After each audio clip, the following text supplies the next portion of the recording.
Assalamualaikum dan salam sejahtera. Saya Siti Nurdiati Zaidi dalam berita COVID-19. Pertubuhan Kesihatan Sedunia WHO mengisytiharkan varian B1529 COVID-19 sebagai varian membimbangkan. Kenyataan WHO menyebut varian itu juga kini dikenali sebagai Omicron.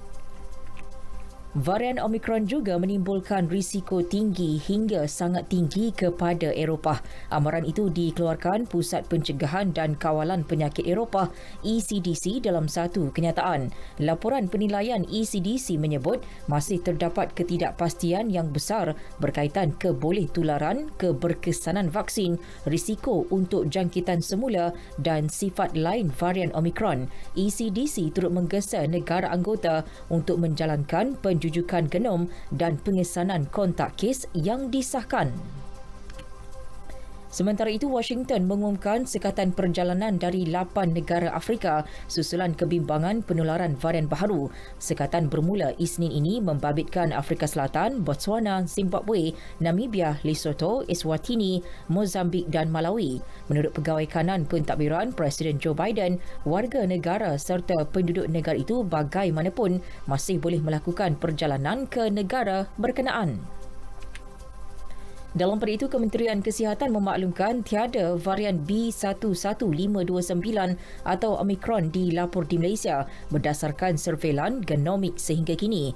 Namun, Menterinya Khairy Jamaluddin memaklumkan warga Malaysia tidak dibenarkan melawat ke 7 negara Afrika berkuat kuasa hari ini. Ia melibatkan Afrika Selatan, Botswana, Eswatini, Lesotho, Mozambik, Namibia dan Zimbabwe. Mereka yang bercadang berbuat demikian perlu membatalkannya.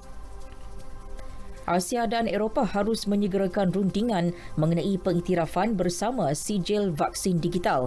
Ia bagi mempermudah perjalanan antara kedua-dua rantau. Perdana Menteri Thailand Prayuth Chan-o-cha berkata perkara itu penting kerana pemulihan pasca pandemik memerlukan kesaling hubungan selain menggalakkan dasar pemulihan ekonomi dengan mengambil kira keseimbangan dalam semua perkara.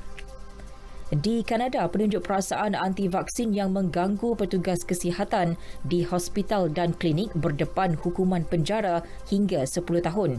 Peguam negara David Lametti memberitahu mereka boleh dikenakan tindakan kerana cuba menghalang tugas doktor dan jururawat atau menghalang seseorang menerima kemudahan perubatan. Menurut beliau, kumpulan berkenaan tidak bersetuju dengan program vaksinasi kanak-kanak yang sedang dilaksana. Sekian berita yang disunting oleh Ashrik Fahmi Ahmad dari Pusat Berita RTM. Assalamualaikum dan salam sejahtera.